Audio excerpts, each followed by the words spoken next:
Assalamualaikum warahmatullahi wabarakatuh. Ini pengalaman saya pernah sekali waktu pulang kerja tiba-tiba macet parah. Pulang kerja macet parah, nggak bisa gerak.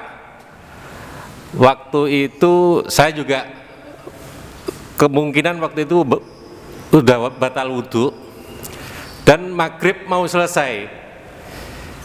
Tolat-tolat juga jauh dari masjid karena memang perjalanan dari pulang kerja jauh dari masjid, turun pun nggak mungkin, macet parah.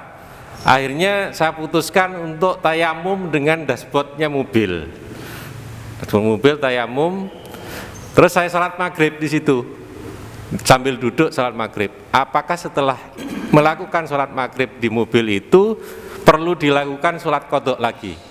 Terima kasih. Ya, baik. Nek mobilnya bahasa Afrika mobil AC.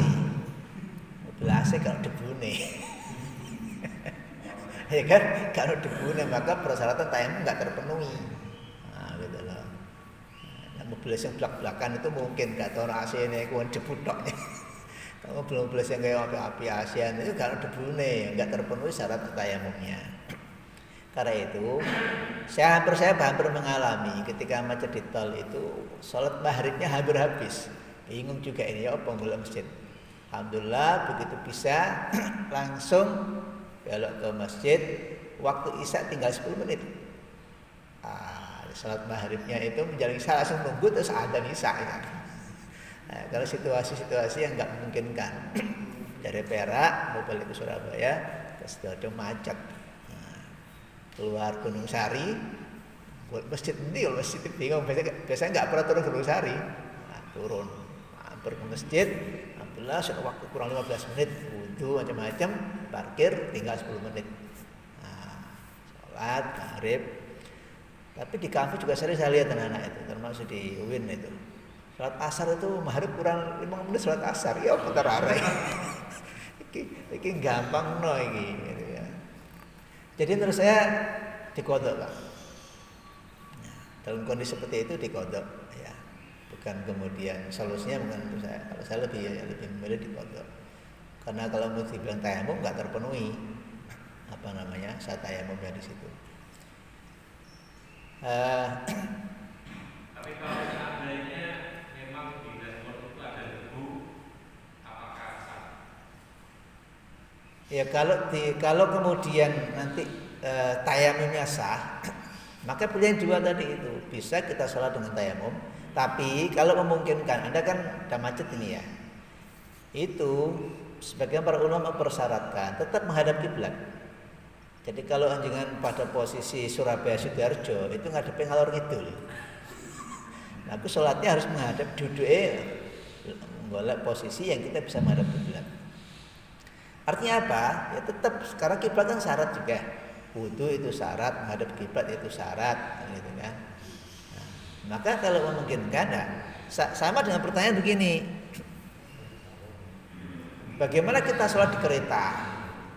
Bagaimana kita sholat di pesawat? Ya kan? Sekiranya masih memungkinkan, maka pertama takbirnya itu ketika menghadap kiblat.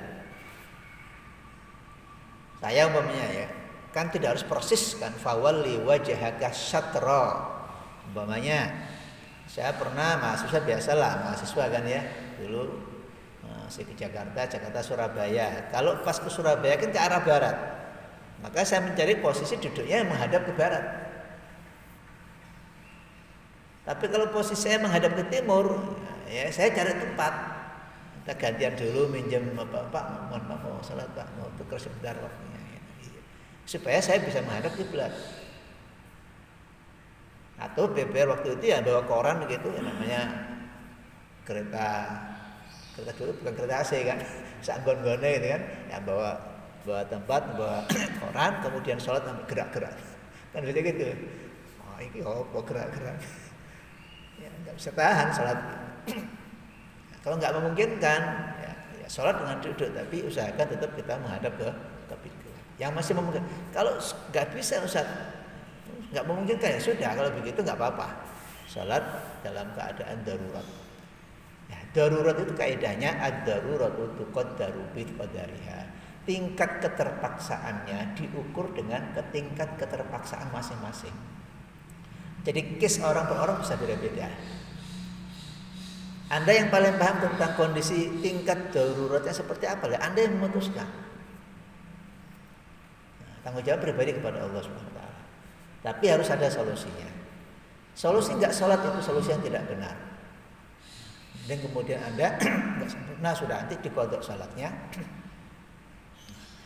Lah kalau kita sudah memang pekerjaannya sering begitu, gimana caranya? Ya, cari salah-salahnya supaya kewajiban sholat itu bisa dipenuhi. Nah sekarang pertanyaannya, kalau Anda itu adalah bosnya, aku bos, aku sholat arah terserah. Nah, sebenarnya itu tanggung jawab moral, dosanya bosnya kok. Kalau bosnya memungkinkan untuk mengkondisikan situasinya, berikanlah hak anak buah itu untuk sholat. Ojo mergo itu, yang penting aku sholat, anak buahku terserah. Nah, iya, tapi anak buahnya kerja gara-gara sampean, dia enggak sholat gara-gara kerjaan sampean. Nah, sama milih selamat awak dhewe ae, lalu ada penumpangnya enggak selamat no. Maka di sini juga kalau kita yang punya kekuasaan bisa mengkondisikan, mestinya kita mengkondisikan. Wis salat sih. Nah, itu. Jangan mementingkan diri sendiri tapi orang lain dipaksa untuk. Tapi kalau pekerjaan enggak memungkinkan, ya sudah nanti cari solusi. Wis engko dikontok salatnya enggak memungkinkan. Kayak tower tadi itu, enggak memungkinkan itu salatnya. Betul berjam-jam. Makanya dulu waktu kita di dewan itu mengawal betul. Karena ada beberapa kasus itu, termasuk pernah di Mas Bion. Mas Bion mau pulang itu nggak ada sholat Jumat, dilarang itu. Banyak beberapa kasus pabrik waktu kita kunjungan ke pabrik itu, kita sidak itu banyak yang kemudian karena mengeluh nggak dikasih waktu sholat Jumatan nggak boleh metu, pokoknya jam kerja jam sekian. Kalau kita marah-marah ya nggak boleh, itu bertentangan dengan undang-undang karena mereka itu hak asasi dilindungi oleh undang-undang hak untuk sholat itu. Mas Bion yang besar dalamnya nggak harus itu ya jadi. Kita ada ya, kita sempat ke Mas Bion kita nggak bisa masuk. Jadi begitu. Jadi kalau kita posisi yang mempekerjakan orang, ya, maka perhatikan ya. Anda kan punya kuasa kan. Nah, anak buah kan manut di bose kan. Ya, bose sing kudu pinter-pinter ngarahno. Sik le, ayo rek, laut sik bos. Nah, salat sik, bersalat meneh. Nah, supaya apa? Nanti tanggung jawabnya. Nanti kalau dia alasannya ya Allah saya juga nggak salah gara-gara bos itu bos. Ya, makanya kalau milih bos yang apa-apa lah. Salat saya terpenuhi. Saya kira itu mungkin. Untuk saya ada.